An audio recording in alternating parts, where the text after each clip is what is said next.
우리 복음학교라는 주제를 가지고 디도서 말씀 보고 있습니다. 제가 원래 처음 디도서 말씀을 전체 스케줄을 짤 때 7주 안에 마칠 계획으로 짰는데 오늘 네 번째 시간이에요. 근데 아직 1장 8절로 9절입니다. 그래서 몇 번에 끝날지를 잘 모르겠지만 올해 안으로는 끝나기를 소망합니다. 오늘 복음학교의 교사 세 번째이고요. 디도서 1장 8절부터 9절까지의 말씀입니다. 저희 교회는 한글은 세 번역, 영어는 ESV 버전을 보고 있습니다. 다 같이 일어나셔서 우리 한 목소리로 8절과 9절 함께 읽도록 하겠습니다. 시작. 오히려 그는 손님을 잘 대접하며 선행을 좋아하며 신중하며 의로우며 경건하며 자제력이 있으며 신실한 말씀의 가르침을 굳게 지키는 사람이라야 합니다. 그래야 그는 건전한 교훈으로 권면하고 반대자들을 반박할 수 있을 것입니다. 아멘. 우리 가슴에 손을 얹고 함께 고백하겠습니다. 이 시간 하나님의 말씀을 받습니다. 이 말씀이 나를 변화시킵니다. 이 말씀이 우리 가정을 변화시킵니다. 내 멋대로의 신앙에서 벗어날 것입니다. 아멘. 우리 2주 전에 디도서 1장 7절 말씀이죠. 이 한 절 말씀을 통해서 복음학교의 교사인 장로가 가져서는 안 되는 5가지 모습을 살펴봤어요. 그렇다면 복음학교의 교사인 장로가 꼭 가져야 할 모습은 무엇인가를 오늘 8절과 9절 말씀을 통하여서 우리가 7가지를 좀 함께 살펴볼 거예요. 지난 시간에도 말씀드렸다시피 이 모습은 장로만 가져서야 되는 모습이 아니라 우리 모두가 가져야 될 모습인 거예요. 그렇기 때문에 장로는 이 모습을 꼭 가져야 된다는 거예요. 왜요? 성도들이 이러한 모습을 가질 수 있도록 양육하고 가르치고 훈련하고 롤 모델이 되어줘야 될 역할이 장로이기 때문에 이 모습을 이야기하고 있다는 거예요. 그렇다면 이 모습은 우리 모두가 가져야 될 모습이라는 것이죠. 그래서 마찬가지로 오늘 말씀을 드릴 때 이 말씀을 목회자와 장로들에게만 적용시키는 것이 아니라 여러분들이 여러분 자신에게 적용하며 하나님이 내가 이러한 모습을 가지기를 원하시는구나, 하나님 내가 이러한 모습에 하나님을 닮은 사람이 될 수 있게 또 기도하고 가운데 그 말씀을 여러분들에게 적용해 나아가는 또한 겸손의 은혜가 있기를 소망합니다. 아멘. 자, 오늘 말씀 8절 첫 번째를 보면요, 장로가 가져야 될 첫 번째 모습이 손님을 잘 대접해야 한다라고 얘기하고 있어요. 좀 생뚱맞지 않나요? 장로가 가져야 될 첫 번째가 손님을 잘 대접해야 된다라는 거예요. 이게 과연 어떠한 의미일까요? 이 단어가 헬라어로 보면 필록세노스라는 단어인데 이것은 두 단어의 합성이에요. 우리 헬라어 하신 분이 지금도 헬라어 했나요? 헬라어 하신 창원 도사님, 필로스가 뭐죠? 사랑입니다. 표정을 봤어야 되는데. 그래서 필록세노스는 필로스와 세녹스가 합성한 단어인데 낯선 자를 사랑한다는 뜻이에요. 그게 손님을 잘 대접한다라는 의미라는 것이죠. 즉 여기서 손님을 잘 대접한다라는 의미는 나와 가까운 사람, 친한 사람, 교회 성도들 불러다가 밥을 먹이고 그들에게 베푸는 모습을 이야기하는 것이 아니라 이것은 당연한 거고, 이것을 뛰어넘어 낯선 자들, 내가 알지 못하는 사람들, 다시는 안 볼 사람들 내게 뭐 한다는 거예요? 대접한다라는 거예요. 낯선 자들을 뭐 한다는 거예요? 사랑을 베푼다라는 거예요. 이 당시에는 오늘처럼 호텔이나 에어비앤비가 없었죠. 차도 없었기 때문에 당시에 여행자들, 즉 나그네들이 많이 있었습니다. 그러다가 잠을 길거리에서 자게 되고, 우리 강도 만난 사마리아 여인, 선한 사마리아 비유에서 보듯이 그 당시 길거리에서 잠을 자다가 많은 사람들이 강도를 만나기도 했어요. 그래서 당시에 모르는 사람이지만 이렇게 집을 오픈하고 특별히 같은 그리스도인들에게, 또한 동시에 순회 선교자들이 그 당시 있었어요. 이런 순회 설교자들에게 집을 오픈하고 그들에게 음식과 잠자리를 제공했다라는 것이죠. 근데 복음학교의 교사인 장로는 나의 가족, 우리의 성도들뿐만 아니라 나와 전혀 상관없는 사람들, 다시는 안 볼 사람들에까지 사랑을 나누는 사람이라는 거예요. 지금 어떠한 사랑을 말하고 있는 거예요? give and take의 사랑이 아니라 조건 없는 unconditional한 사랑을 이야기하고 있다는 거예요. 여행자들은요, 다시 돌아오지 않습니다. 그냥 지나가는 사람들이에요. 그렇기 때문에 다시 만날 일이 있어요, 없어요? 없어요. 다시 만나면 저번에 너무 감사했어요. 저번에 저 밥 사주셨으니까 제가 이번엔 제가 밥을 살게요 할 수 있지만, 이 여행자들과 낯선 자들과 여기서 말하는 손님들은요, 다시는 보지 않을 사람들이에요. 그렇기 때문에 그들에게 어떠한 보상을 받을 수 있는 거예요, 없는 거예요? 없더라는 거예요. 그럼에도 불구하고 이런 낯선 자들을 대접하고 사랑을 나누는 것이 바로 복음학교의 교사인 장로가 가져야 될 모습이라는 거예요. 왜냐하면 복음은 어떠한 사랑이기 때문이에요? 조건 없는 하나님의 사랑이기 때문인 것이죠. 우리가 살아가는 이 세상에서 말하는 사랑은요, 조건이 있는 사랑이에요. 내가 이만큼 했으니 이 사랑의 관계를 유지하려면 너도 이만큼 해. 어떻게 보면 give and take의 사랑이지만, 하나님의 사랑은, 즉 복음은 조건 없이 자격 없는 자들에게 베푸는 사랑이며, 장로는 바로 이러한 조건 없는 하나님의 사랑을 성도들에게 가르치고 보여주고, 성도들도 바로 이러한 조건 없는 하나님의 사랑을 베풀 수 있도록 양육하는 역할을 가진 것이 바로 장로이기 때문인 것이죠. 이번에 저희 교회가 이 선교적 교회 개척 컨퍼런스를 진행을 했어요. 총 9개의 도시에서 사역하시는 28명의 목사님들과 신학생들과 사모님들이 참여했습니다. 컨퍼런스를 진행하는 동안에 숙소와 음식, 공항 픽업, 티타임 등등등등 모든 비용을 저희 교회가 다 지불하고 무료로 진행을 했어요. 또 우리 성도님들께서 참석자들에게 정성껏 음식을 만들어 주시고, 또 우리 강사님들 초대해가지고 좋은 곳에 모셔가서 맛있는 식사도 대접을 해주셨습니다.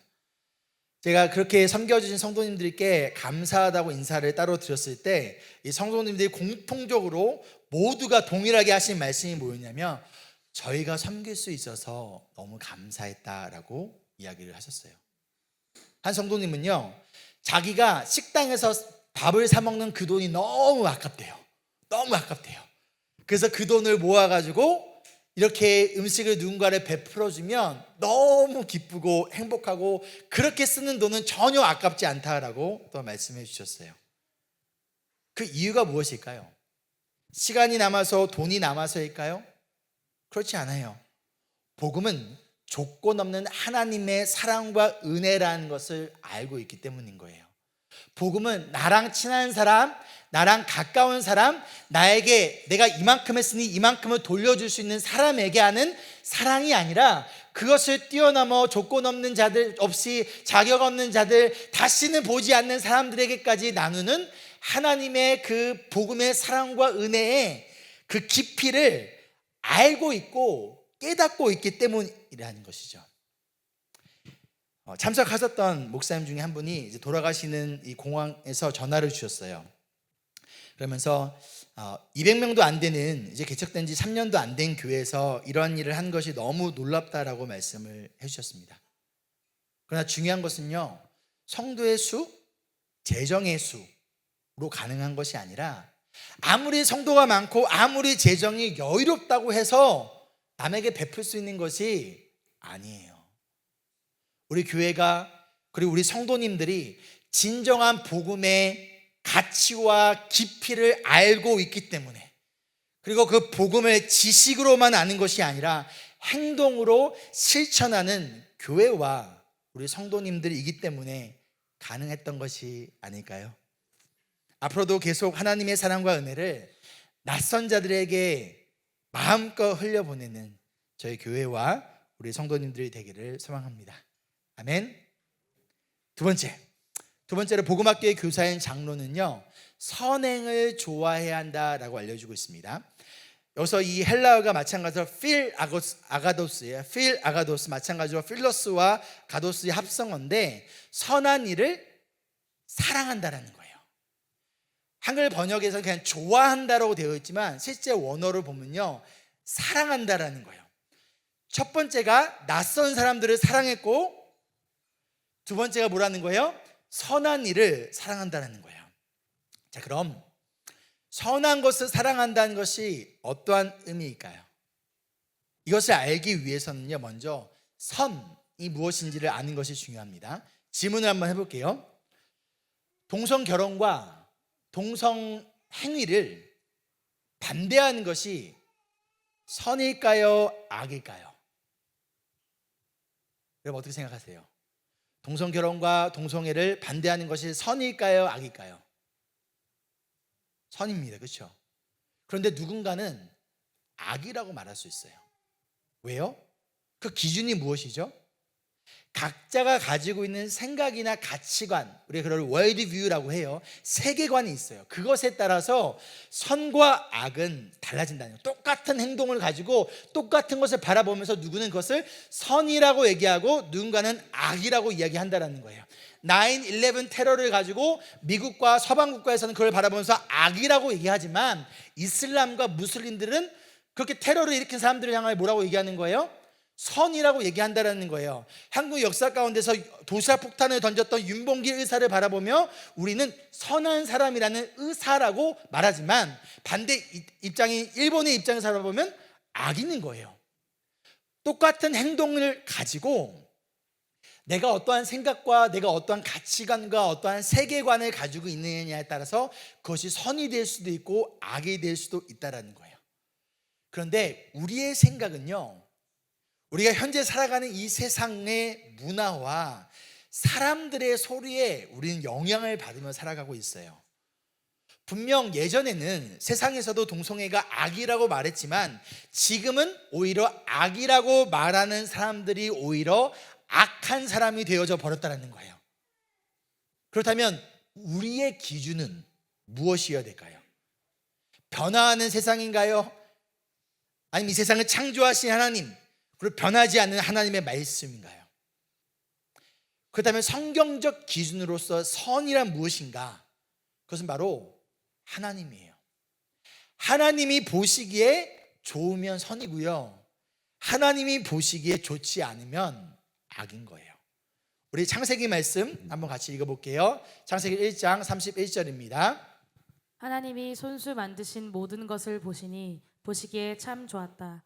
저녁이 되고 아침이 되니 엿새날이 지났다. 하나님이 보시니 뭐가 좋은 거예요? 좋았다는 거예요. 좋았다라는 단어가 우리 선을 의미하는 good 사용되어졌어요. 기준이 누구라는 거예요? 하나님이라는 거예요. 그런데 무엇이 선이고 악인지를 내가 판단하겠다, 그게 뭐예요? 그게 죄예요. 선악과가 선과 악을 아는 나무, 그래서 선악과잖아요. 그렇죠? 그 선과 악의 기준이 하나님이 아니라 이 세상을 창조하시고 이 세상의 왕이신 하나님이 아니라 그걸 하나님이 판단해? 내가 판단할 거야. 그게 선악과를 따먹은 거예요. 아담과 하와가 하나님처럼 되고 싶었던 것은요, 내가 기준이 되겠다는 거예요. 내가 무엇이 옳은지를 판단하고 내가 보기에 좋으면 선, 내가 보기에 안 좋으면 악. 이것이 바로 죄라는 것이죠. 그러나 여러분, 하나님이 보시기에 좋은 것이 선입니다. 아멘. 그렇다면 오늘 말씀에 우리가 선을 사랑한다라는 것을, 선한 행위를 사랑한다라는 것은 결국 내가 기준이 돼서 나 이거 하고 싶어, 내가 보기에 이거 좋은 일이야 하고 행하는 것이 선행이 아니라는 거예요. 하나님의 기준에 내 기준과 내 경험과 내 가치관과 내 생각에 보기에 이거 굳이 이게 맞을까? 하지만 그럼에도 불구하고 하나님의 기준에 하나님 보시기에 좋은 일이면 하는 거예요. 그 하나님 보시기에 좋은 일을 하는 것을 사랑하는 거예요. 이게 바로 오늘 말씀에서 얘기하고는 선행하기를 좋아한다라는 거예요. 그런데 때로는 그 결과 사람들에게 미움을 받을 수도 있습니다. 어려움이 찾아올 수 있습니다. 예수님께서도 의를 위하여 살아가는 자들에게 핍박이 있을 것이다 라고 분명하게 말씀하셨어요. 그럼에도 불구하고 하나님이 보시기에 좋은 일이기 때문에, 다른 말로 하나님을 기쁘게 할 수 있다면 나는 이것을 기필코 행할 수 있는 믿음과 용기가 우리에게 필요하다라는 거예요. 그리고 복음학계의 교사인 장로가 바로 이런 사람이라는 거예요. 선한 일을 사랑하는 사람이에요. 근데 내가 하고 싶어서 하는 일이 아니라 하나님 보시기에 좋은 일이기 때문에 그것을 행하는 것을 사랑하는 사람이라는 거예요. 그러다가 고난과 핍박과 어려움이 찾아올지라도, 내가 손해를 볼지라도, 그럼에도 불구하고 하나님께서 보시기에 이것은 선한 일이고, 하나님 보시기에 이것은 기쁜 일이시고, 하나님 보시기에 이게 좋은 일이기 때문에 하나님, 나는 이 일을 행하겠습니다라는 믿음과 용기가 있는 사람이 바로 믿음학교의 교사인 장로라는 거예요. 왜요?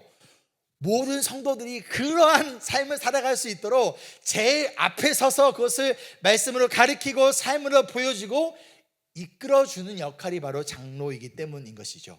그 결과 성도들도 동일하게 그래?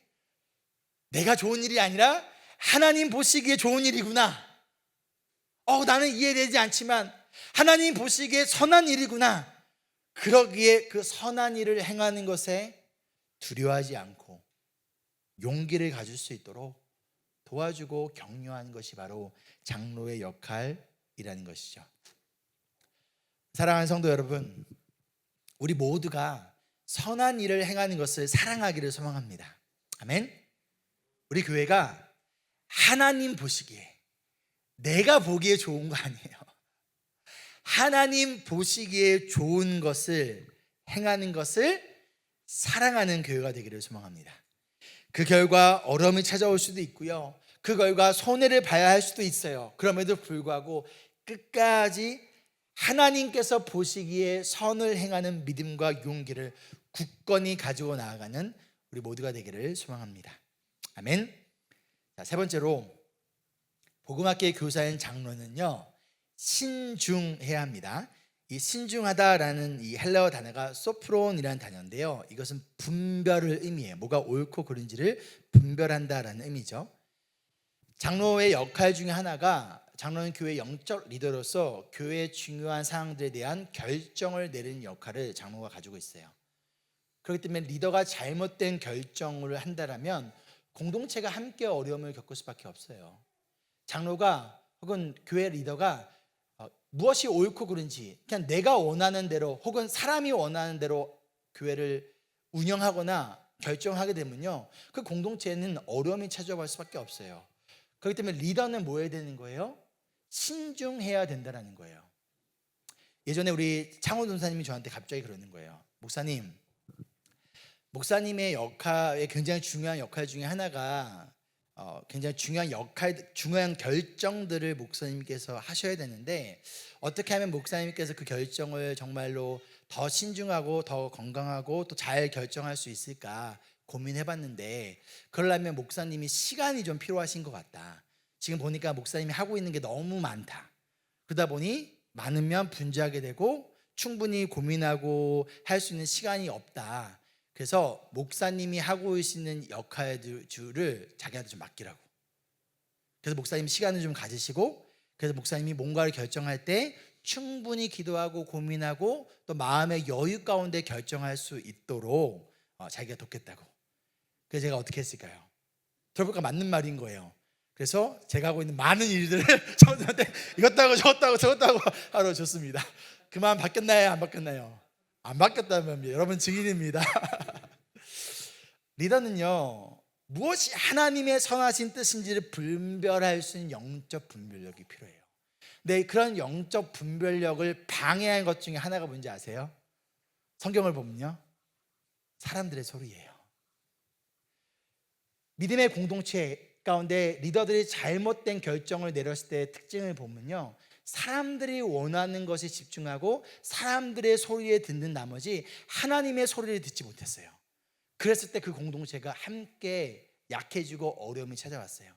그러나 사람들의 소리가 아니라 어떻게든 하나님 앞에 나아가 하나님의 선하신 뜻이 무엇인지를 분별할 수 있는 그것을 위하여 집중했던 공동체는요, 건강하게 하나님 나라를 위한 사명들을 감당할 수 있었다라는 것이죠. 그렇기 때문에 우리는요, 영적 분별력을 키워야 됩니다.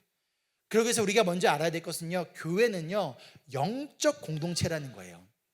교회가 영적 공동체라는 것은, 교회는 세상적인 방법으로 운영되어지는 곳이 아니라는 거예요. 교회는 하나님의 지혜로 운영되어지는 곳이라는 거예요.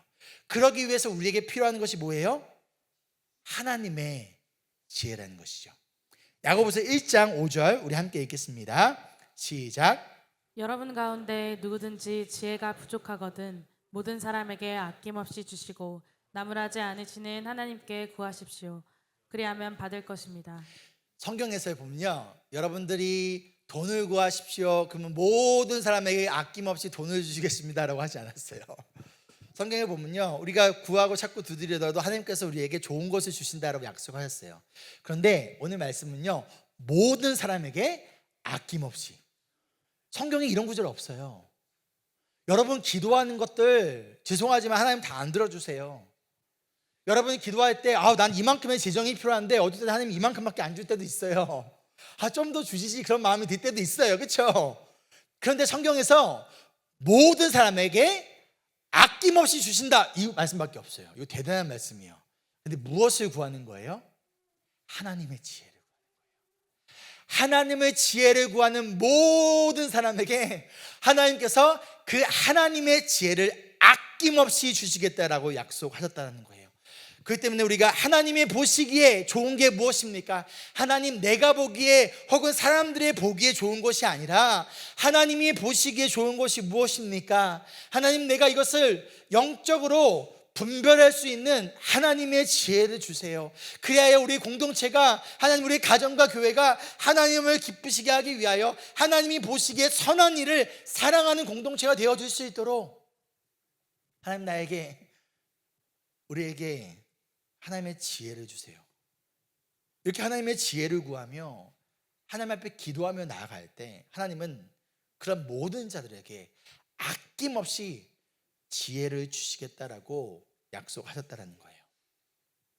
즉 복음학교의 교사인 장로는요, 하나님께 지혜를 구하는 기도의 사람이라는 거예요. 그리고 우리 모두 마찬가지예요. 우리가 살아가는 지금 이 세상을 우리는 정보의 홍수 시대라고 얘기를 해요. 유튜브만 봐도 어디만 봐도 수많은 정말 정보들이 다 있어요. 어떻게 아이를 키워야 할지, 어떻게 미래를 준비해야 될지, 어떻게 노후를 준비해야 될지 등등 우리의 인생에 있어서 굉장히 중요한 결정사항들을 우리는 클릭 몇 번에 알 수 있는 이 정보의 홍수 시대에 살아가고 있다는 거예요. 그 가운데 우리에게 필요한 것은요, 영적 분별력이 필요하다는 거예요. 아무리 세상에서 이렇게 아이를 키워야 된다 말할지라도 그것이 하나님 보시기에 좋은 일이 아닐 수 있어요. 아무리 세상에서는 미래를 이렇게 준비하고 노후를 이렇게 준비해야 된다 말할지라도 그것이 하나님 보시기에 선한 일이 아닐 수 있다는 거예요. 그러기에 우리에게 필요한 것은 이것이 무엇이 옳고 그른지, 그것이 사람들의 소리와 세상의 소리와 나의 기준이 아니라 하나님께서 보시기에 어떠한 것이 옳고 그른지를 영적으로 분별할 수 있는 하나님의 지혜가 우리에게 필요하다는 것이죠. 우리는 그 하나님의 지혜를 구하고 그 하나님의 지혜를 붙들고 살아가야 한다라는 거예요. 네 번째로, 복음학교의 교사인 장로는요, 의로워야 한다라고 알려주고 있습니다. 여기서 사용된 헬라어 단어가 디카이오스예요. 여러분, 제가 여러 차례 설명했죠. 헬라 문화 가운데서 의의 개념과 유대 문화 가운데서 의의 개념이 다르다라고 설명했죠. 기억나시죠? 헬라 문화 가운데서 의의 개념은 뭐예요? 얼마나 도덕적이고 윤리적으로 착한 일을 했는가. 하지만 유대 문화 가운데서 의의 개념은 뭐라고 했어요? 관계라고 얘기했죠. 그래서 하나님께서 우리를 예수 그리스도 통해서 너는 이제 의로와라고 말씀해 주시는 거는 너는 이제 의인이야라고 말씀하신 것은 우리가 도덕적으로 윤리적으로 선한 삶을 살고 있기 때문에 의롭다고 말씀하신 것이 아니라 예수 그리스도를 통하여 하나님과 우리의 깨어진 관계가 회복되어졌기 때문에 이제 우리는 하나님의 자녀이고 하나님 우리의 아버지시기 때문에 우리는 의로운 거예요. 이해되시죠? 그래서 여기서 사용된 이 의롭다라는 헬라어 디카이오스도요, 마찬가지로 하나님의 주권을 지키다, 율법을 지키다라는 의미를 가진 단어예요. 그래서 성경에서 이 단어가 사용되어질 때 어떠한 사람에게 이 단어를 사용했냐면 하나님의 주권을 인정하며 살아가는 사람을 향하여 디카이오스라고 얘기했어요. 저 사람은 의인이야. 아무리 사람들이 반대할지라도, 아무리 세상에서 아니라고 할지라도 하나님의 말씀에 집중하며 그 말씀과 율법을 지키며 살아가는 사람을 바라보면서 디카이오스, 저 사람은 의인이야 라고 이야기했다는 거예요. 지금 다 동일하게 얘기하고 있는 기준이 누구라는 거예요? 하나님이라는 거예요. 내가 아니라 하나님이라는 거예요. 사람들이 아니라 하나님이라는 거예요. 시편 1편 1절로 2절 말씀을 보면요, 어떠한 사람이 복이 있는 사람인지를 알려주고 있어요. 어떠한 사람이 복이 있냐? 주님의 율법을, 즉 말씀을 즐거워하고 묵상하는 사람이래요. 반대로 악인은 어떠한 사람이래요? 하나님의 말씀을 따르지 않는다라는 것이죠. 복이 있는 사람과 악인의 차이를 보여주고 있습니다. 즉 진정한 하나님 기준에 바라본다면, 세상의 기준으로 바라봤을 때 복 있는 사람은 뭐예요? 저 사람 축복받았어. 뭘 가지고 얘기해요? 얼마나 돈이 많는가, 그렇죠? 얼마나 좋은 직업을 가지고 있는가, 자녀들이 어떻게 됐는가, 이것을 바라보고 우리는 복 있다고 얘기해요. 근데 교회 안에서도 종종 그럴 때가 있어요. 저 사람은 하나님께 축복받았어요. 그때 뭘 보고 얘기해요? 그 사람의 집 사이즈를 보고, 그 사람이 타는 자동차를 보고, 그 사람이 가지고 있는 어카운트에 얼마가 있는지 모르겠지만 재정을 보고, 혹은 자녀들이 어떤 대학을 갔는가, 이런 것들을 바라보면서 저 사람은 하나님께 축복받았어요 라고 얘기한다는 것이죠. 그러나 성경은 그런 사람들을 하나님께서 복받았다고 얘기하지 않아요. 하나님께서 물론 그런 것들을 주신 사람들이 있긴 있습니다. 무엇을 위하여 하라고? 하나님 나라를 위하여 흘려보내라고 주신 사람이 분명히 있어요. 그러나 성경에서 분명하게 얘기하고 있는 복 있는 사람은 어떠한 사람이냐면, 하나님의 말씀을 즐거워하며 밤낮으로 율법을 묵상하는 사람이라고 말씀하고 있고, 마지막 구절 6절에서는 이러한 복 있는 사람을 뭐라고 표현하고 있어요? 의인이라고 표현하고 있어요. 1절에서 말하는 이 복 있는 사람이 결국 의인인데, 어떠한 사람이 복 있는 사람이고 의인이냐? 하나님의 말씀을 즐거워하고 그 말씀을 묵상하며 그 말씀에 따라 살아가는 사람이 복 있는 사람이자 동시에 의로운 사람이라는 거예요. 그리고 복음학교의 장로가 바로 이런 사람이라는 거예요. 얼마의 재정이 있느냐가 중요하지 않아요. 어떠한 직업을 가지고 있느냐가 중요하지 않아요. 주님의 말씀을 즐거워하며 그 말씀을 주야로 밤낮 없이 그 말씀을 묵상하며 그 말씀을 기뻐하며 그 말씀대로 살아가기 위하여, 순종하기 위하여 기도하며 하나님의 지혜를 구하고 살아가는 사람이냐, 이게 복 있는 사람이고, 이게 의로운 사람이고, 하나님은 우리 모든 공동체 모든 하나님의 자녀가 이러한 의로운 사람, 복 있는 사람이 되길 원하시고, 그래서 누구를 세운다는 거예요? 장로를 세운다는 거예요. 이러한 사람들로 하나님이 너무나 죽기까지 사랑하신 성도들을 양육하기 위하여, 우리 성도들이 진정한 세상에서 말하는 복이 아니라 하나님 보시기에 진짜 복 있는 사람, 세상에서 말하는 의로운 자가 아니라 하나님 보시기에 진짜 의로운 사람이 되게 하기 위하여 하나님 장로를 세우시고, 장로를 통하여 하나님의 백성들을 양육하고 가르치기를 원하신다는 것이죠. 그러기에 장로는요, 하나님의 말씀을 즐거워해야 돼요. 하나님의 말씀을 묵상하고 하나님의 말씀을 따라야 돼요.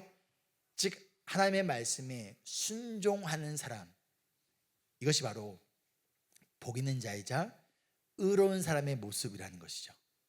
만약 장로가 하나님의 말씀을 읽고 하나님의 말씀을 따르는 것을 싫어한다라면, 그러한 장로는 무엇을 기준으로 결정할까요?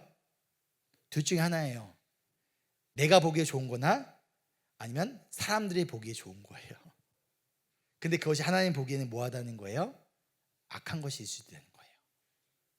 그러나 장로는 내가 보기에 좋은 것, 사람들이 보기에 좋은 것이 아니라 하나님께서 보시기에 좋은 것이 무엇인지를 구하고 그것을 기준으로 결정하는 사람이에요. 그러기 위해서 기도해야 돼요. 그러기 위해서 하나님의 지혜가 담겨져 있는 하나님의 말씀을 즐거워하고 묵상하며 이 말씀을 기준에 따라 결정하고 살아가는 사람이어야 된다는 거예요. 그렇게 평소에 말씀을 읽지 않는다, 평소에 묵상하지 않는다, 그런 사람이 장로가 되어서는 안 된다는 것이죠. 그런데 누가 시켜서가 아니라 스스로라는 거예요. 그리고 아까 말씀에 뭐라고 얘기했어요? 이러한 자들을 하나님께서 뭐 하신다? 인정하신다라는 거예요. 누구의 인정을 받는 자예요? 하나님께 인정을 받는 자라는 것이죠. 우리 모두 하나님께 이러한 인정받는 의인의 삶이 되기를 소망합니다. 아멘. 어떠한 이유든 간에 개인의 말씀을 읽고 묵상한 일을 멈추신 분이 있다면 여러분 다시 시작하세요. 데일리 지저스 다시 시작하시고요. 그 외에도 여러분들이 개인적으로 말씀을 읽고 묵상했던 것도 있다면, 근데 어떠한 이유 중 안에 그 멈춰 있다면 여러분 다시 시작하세요. 그것이 진정으로 복 있는 자의 모습이고 그것이 진정으로 의로운 자의 삶의 모습이라는 것이죠. 아멘.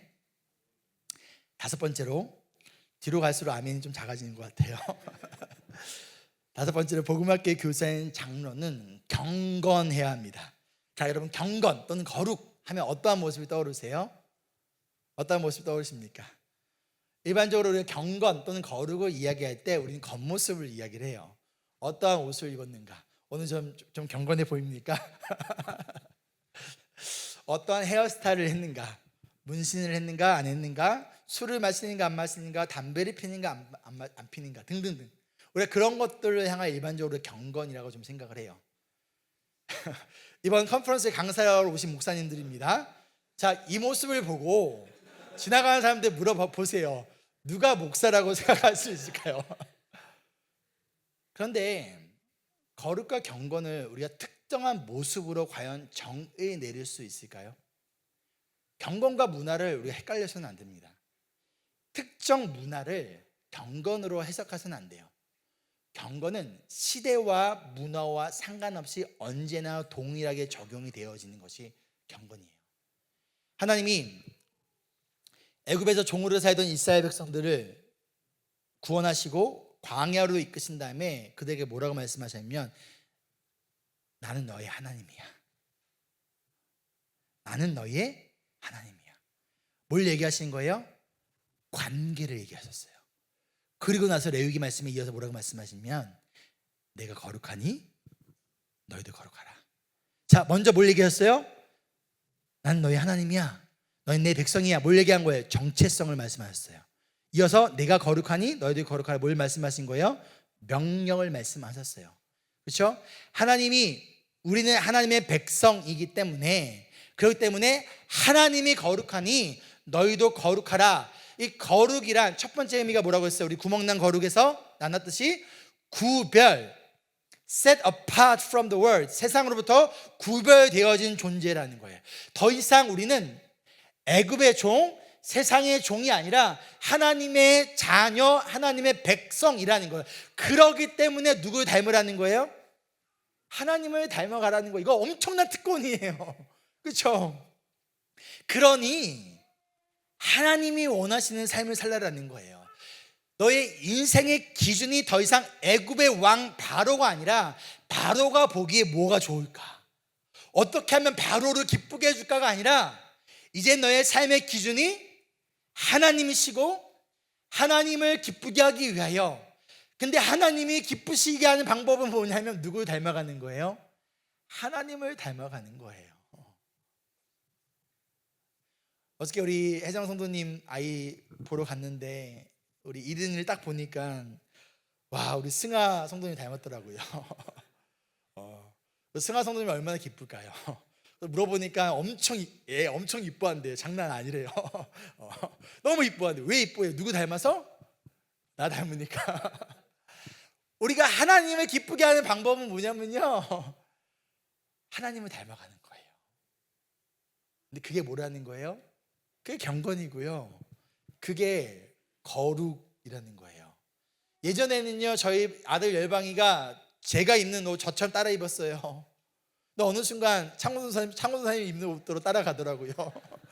그러더니만 이번에는 그 홍대 뉴성처치 남빈 목사님을 보더니만 아빠도 저렇게 입어요. 얼마나 멋있어요. 근데 내 마음이 어땠을까요? 속상했죠. 하나님 보시기에 뭐가 기쁘시냐? 하나님이 이런 분이시구나 알아야 하나님을 닮아가잖아요. 그렇죠? 하나님이 이런 캐릭터시고 하나님이 이런 분이시구나. 그래, 나도 하나님 닮아가야지. 그게 경건이고 그게 거룩이고, 그 모습을 우리에게 보여주신 분이 예수님이라는 거예요. 그렇기 때문에 경건과 거룩은 어떠한 시대를 살아가든 어떠한 문화 가운데 있든 그 기준이 누구라는 거예요? 하나님과 예수 그리스도라는 거예요. 하나님을 기쁘게 하기 위하여, 하나님을 닮아가기 위하여, 하나님의 말씀대로 살아가기 위하여, 그분의 완벽한 모델이 되어주신 예수 그리스도를 닮아 삶을 살아가기 위하여 몸부림치는 것이 바로 경건이라는 거예요. 그래서 저는요, 살아낸다라는 표현보다는요, 살아내기 위하여 몸부림친다라는 표현이 더 맞다라고 생각해요. 우리의 연약함으로 때로는 넘어질 때도 있어요. 실패할 때도 있어요. 그러나 정작 중요한 것은 뭐냐면요, 이 경건을, 하나님을 닮아가는 삶을 포기하지 않고 때로는 넘어지고 실패할지라도 다시 일어나 이러한 삶을 살아내기 위하여 내가 지금 발버둥 치고 있는가? 나에게 그런 영적 몸부림이 있는가? 내가 살아가는 이 시대와 문화 속에서 정말 하나님의 은혜로 구별된 자답게, 하나님의 백성답게, 이 세상 가운데 거룩한 제사장답게 말씀대로 살아내기 위하여 예수님을 닮아가기 위한 그 치열한 몸부림과 그 치열한 경건을 위한 발버둥이 나의 삶 가운데 있는가? 이것이 경건이라고요.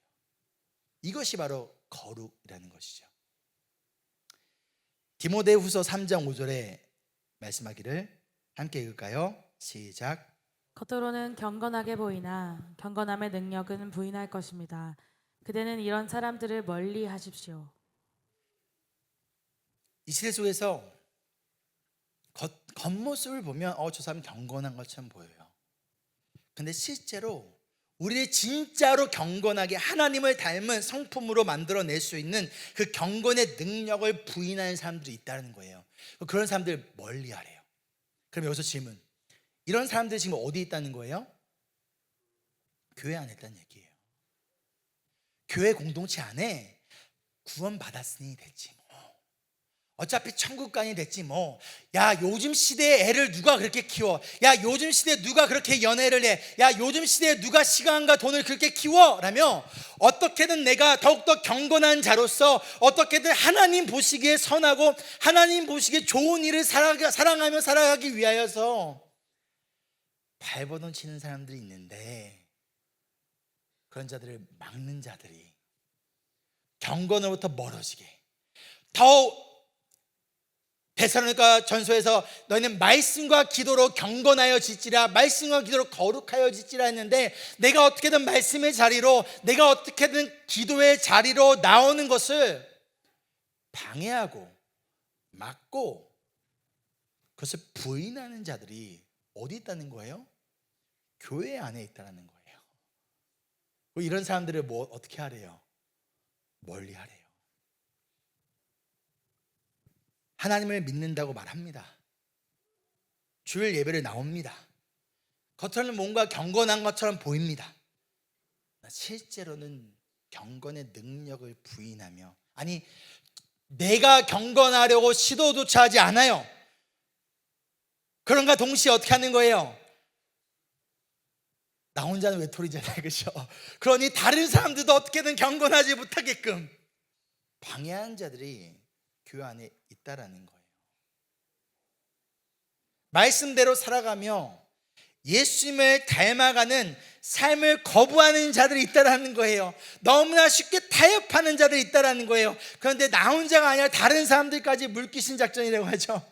다리 끄댕이 잡고 어떻게든 경건할 수 있게끔 말씀과 기도의 자를 끌어오고, 어떻게든 우리가 함께 치열하게 경건한 자로 살아가기 위해 함께 발버둥치며 몸부림치며 격려하고 기도하며 이끌어주는 사람들이 있는 반면에, 오히려 그 반대의 사람들도 있다라는 거예요.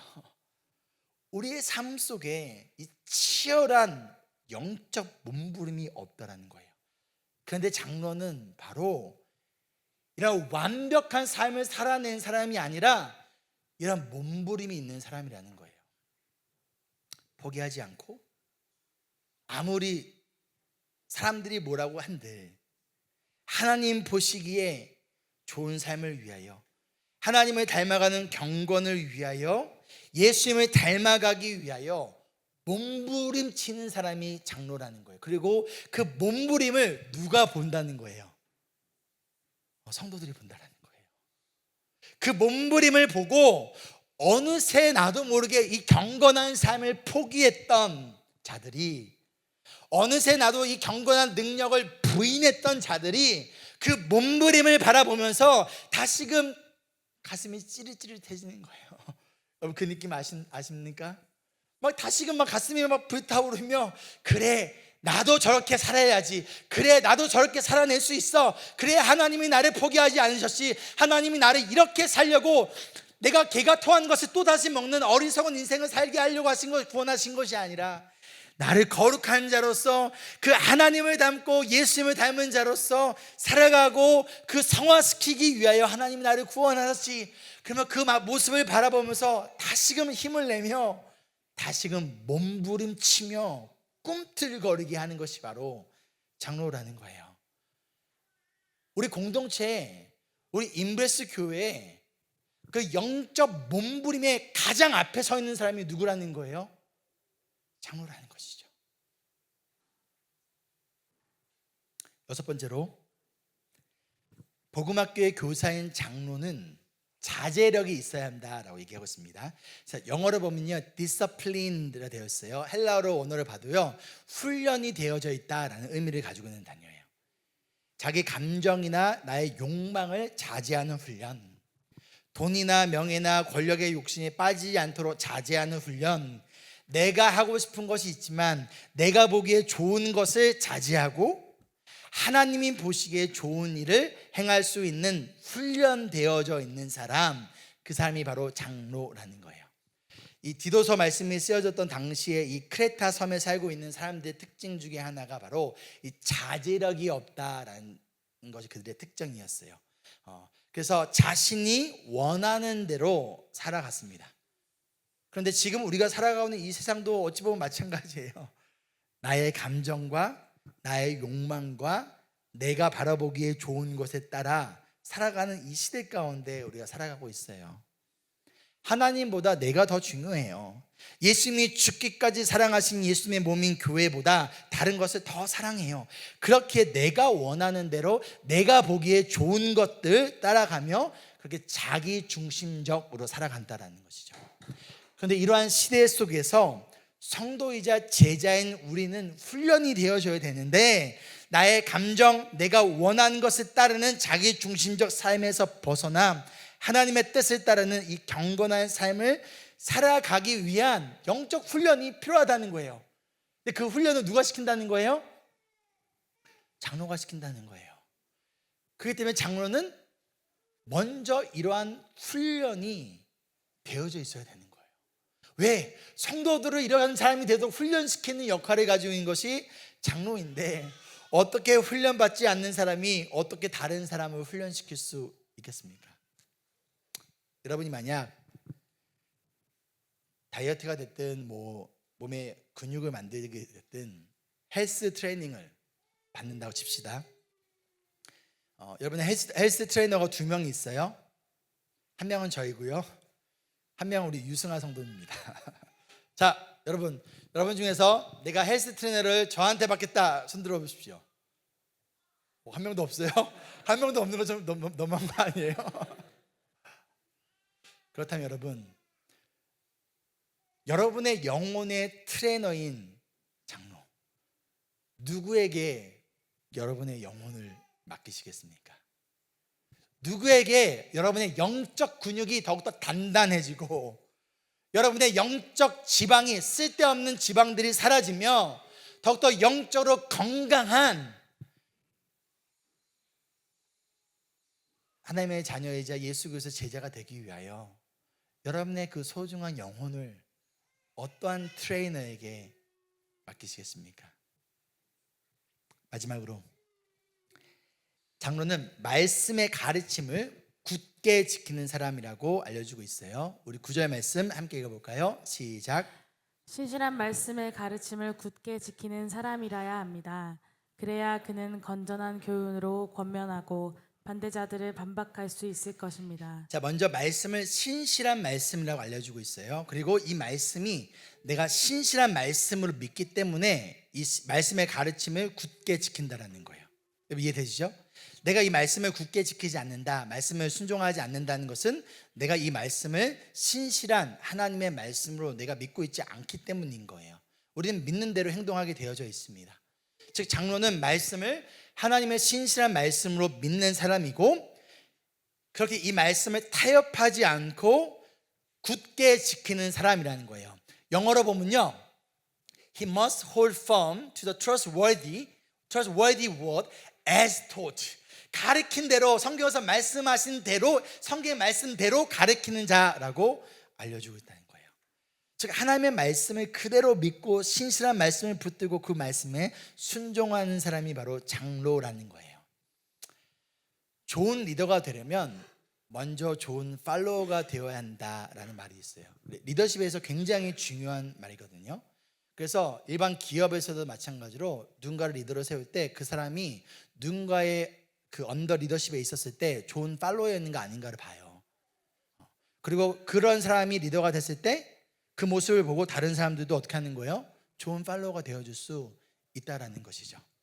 장로가 성도들이 하나님의 말씀에 따라 살아가게 하기 위하여 가르치고 훈련시키기 위해서는 먼저 장로 자신이 말씀을, 신실한 하나님의 말씀을 믿고 그 말씀에 순종하는 먼저 좋은 팔로워가 되어야 좋은 리더가 되어줄 수 있다는 거예요. 그래야 성도들이 하나님의 말씀을 따르며 순종할 수 있도록 가르치고 훈련시킬 수 있다는 거예요. 그러고 이어진 말씀에 그래야 그는 뭐래요? 건전한 교훈으로 권면할 수 있대요. 이 장로가 신실한 말씀을 지켜야 그 말씀을 그 모습을 바라보며 그 장로가 성도들을 향하여 건전한 교훈, 영어로 보면 sound doctrine인데요, 올바른 교리라는 거예요. 하나님의 진리와 올바른 신학적인 교리를 가지고 성도들을 권면할 때 성도들이 뭐 한다는 거예요? 그 사람의 말을 듣는다는 거예요. 그렇지 않으면 뭐 하는 거예요? 너나 잘하지 뭐. 그렇죠? 장로의 역할은 복음의 진리와 성경을 기초로 올바른 교리를, 즉 신학을 성도들에게 가르치는 복음 교사의 역할이에요. 그러기 위해서 성도들을 나의 생각이나 나의 경험으로 권면하는 것이 아니라 올바른 교리에 따라 권면해야 된다는 거예요. 그리고 나아가 반박자들을 반박할 수 있대요. 자, 다시 한번. 여기서 말하는 반박자들, 반대자들, 이 반대자들은 어디에 있는 사람들일까요? 교회 안에 있는 사람들이에요. 교회 안에, 같은 교회 안에 있지만 같은 믿음을 가지고 있지 않은 사람들, 복음의 진리와 하나님의 말씀에 따르지 않는 사람들, 경건한 삶을 살기 위해 발버둥 치는 것이 아니라 오히려 경건한 삶을 살아가는 자들을 방해하고 그들을 어렵게 만들며 경건과 멀어지도록 유혹하는 사람들이 교회 안에 분명히 있다라는 거예요. 이러한 상황 가운데 장로는 뭐 해야 된다는 거예요? 구경꾼이로 서 있으면 안 된다는 거예요. 반박해야 된다라는 거예요. 그런 사람들이 무엇이 하나님의 거룩하시고 선하신 뜻인지 올바른 말씀과 올바른 신학적 교리를 가지고 반박하며 성도들을 지키고 보호해야 된다라는 거예요. 그런데 여기서 반박하다라는 단어가 영어로 보면 rebuke가 사용되었어요. 이거 싸우다라는 의미 아닌 거예요. 즉 책망하는데 중요한 것은 이 책망의 목적은 정죄나 비난과 비판이 아니에요. 이것의 목적은 돌이키게 하는 거예요. 잘못으로부터 회개할 수 하도록 뭐 한다는 거예요? 리부킹 한다라는 거예요. 이것과 이 반박, 리부크와 동일한 헬라어 단어가 마태복음 18장 15절에 사용되어졌는데 예수님께서 이렇게 말씀하세요. 함께 읽겠습니다. 내 형제가 너에게 죄를 짓거든 가서 단 둘이 있는 자리에서 그에게 충고하여라. 그가 너의 말을 들으면 너는 그 형제를 얻은 것이다. 그래서 충고하러야라고 얘기를 하고 있어요. 이게 동일한 이 헬라어 단어, 리부킹, 이 책망과 같은 단어예요. 그런데 책망하라라는 거예요. 누구한테 하는 거예요? 다른 사람한테 가가지고 제가 나한테 이렇게 못되게 했어요, 저 사람이 이렇게 죄를 지었어요 라고 얘기하라는 거예요? 아니에요. 그 당사자에게 1대1로 가서 하나님의 말씀을 가지고 올바른 교리를 가지고 책망해야 돼요. 근데 그 목적이 뭐예요? 그 형제를 얻기 위해서예요. 무슨 말인지 이해됩니까? 잘못으로부터 돌이키게 하기 위하여서, 다시는 똑같은 죄를 짓지 않게 하기 위하여서 반박하고 충고하고 책망한다라는 거예요. 우리는 모두 좋은 사람이 되고 싶어 합니다. 그래서 사실 알면서도 모른 척 하는 거 되게 많이 있어요. 여러분 어떠신가요? 그러나 장로는 그래서는 안 된다는 거예요. 성도들 중에 죄를 짓는 사람이 있다면, 다른 성도들의 경건한 삶에 방해가 되는 사람이 있다면 그냥 지켜만 보는 구경꾼으로 있어서는 안 된다는 거예요. 가르쳐야 되고 때로는 책망할 수 있어야 된다는 거예요. 근데 그 책망의 목적이 뭐냐? 잘못을 멈추게 하고 돌이키게 하기 위한 거예요. 그럼 그 사람의 그 책망하는 장로의 동기는 뭐예요? 그 영혼과 그 영혼으로 인하여 힘듦과 어려움을 당하고 있는 성도들을 향한 사랑의 마음과 사랑의 모습으로 책망한다라는 거예요. 이것이 바로 복음학교의 교사로서의 장로의 역할이라는 것이죠. 말씀을 정리하며,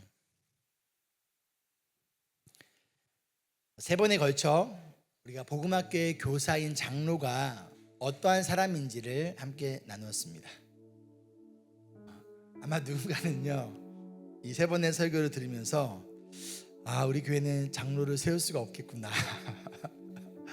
아니면 아직 장로를 세울 때가 아니구나 라고 생각할 수도 있을 것 같아요. 먼저 목사이자 장로로서 저의 모습을 한번 3주 동안 말씀을 통해서 제가 스스로 좀 점검해 봤어요.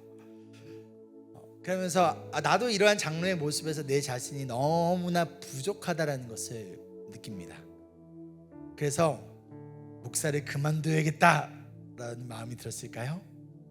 아니에요. 이상하게 막 가슴이 뛰고 흥분되는 거예요. 이 말씀을 보면서 나는 이런 모습에서 되게 부족하고 연약하고 지금까지 지난 3년간 내가 넘어지고 실패했던 모습들이 진짜 막 하나하나 다 생각이 막 나는 거예요. 그래서 나는 장로가 될 수 없구나, 나는 목사가 되면 안 되구나, 더 늦기 전에 매번 최고의 목수인 김정철 집사님한테 가서 목수 일을 배워야 되겠구나 가 아니라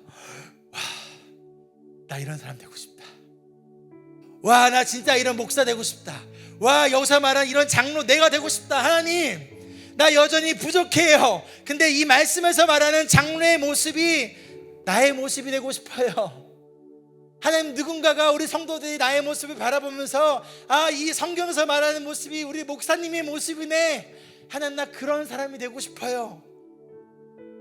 하나님, 나 성장시켜주세요. 나 지금 이 모습에 만족하지 없어요.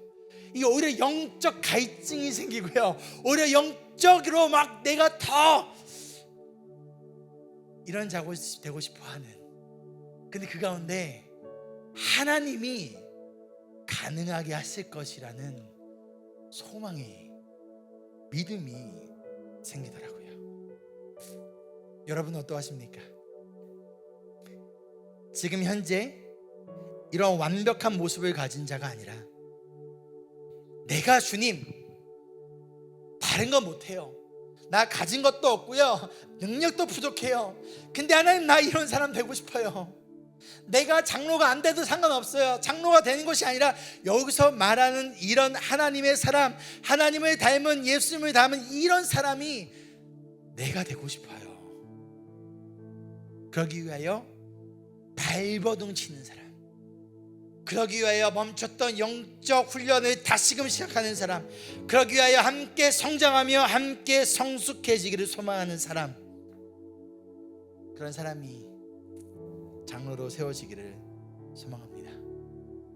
그러기 위하여 이것을 가능하게 하실 수 있는 우리의 완벽한 롤모델이신 예수님을 바라보며 실패했던 베드로를 찾아오시고 그를 포기하지 아니하시고 그에게 예수님의 그 십자가에 죽기까지 소중하게 사랑했던 양을 맡겨주신 그 예수님, 다시 기회를 주신 그 예수님의 포기하지 않는 은혜와 사랑을 의지하며 나아가는 우리 모두가 되기를 소망합니다. 그리고 우리 안에 함께 하시는 성령님의 도우심을 믿고 의지하며 우리 인벨스 교회를 우리 모두가 함께 복음학교로, 하나님 보시기에 좋은, 하나님 보시기에 선한 그런 하나님의 교회로 든든히 세워가기를 소망하며 축복합니다. 아멘.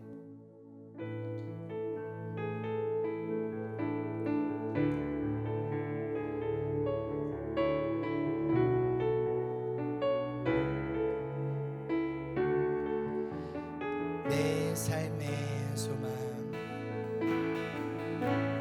내 삶의 소망, 내가 바라는 한분, 내가 바라는 한분, 예수 닮기를,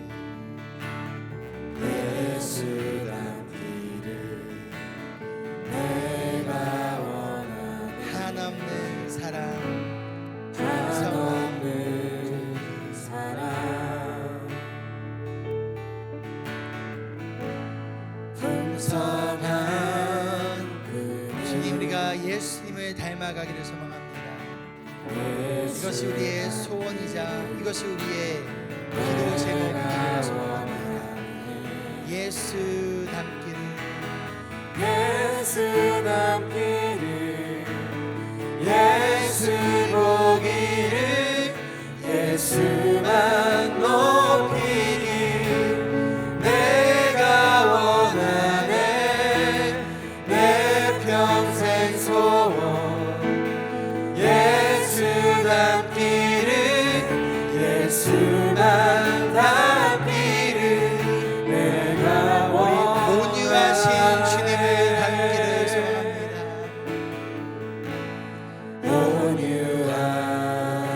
온유하시고 겸손하신 성품, 겸손하신 성품, 예수 닮기를, 예수 닮기를 내가 원하는 자비하시고 위로자 되시는 주님, 그 자비하시고 예수님을 닮아가는 우리가 되어줄 수 있도록 성령 하나님 시간 일하여 주시옵소서. 위로자 되신 주, 예수 닮기를 그러기 위하여 우리 예수 그리스도를 바라보며 나아가길 소망하며 예수 닮기를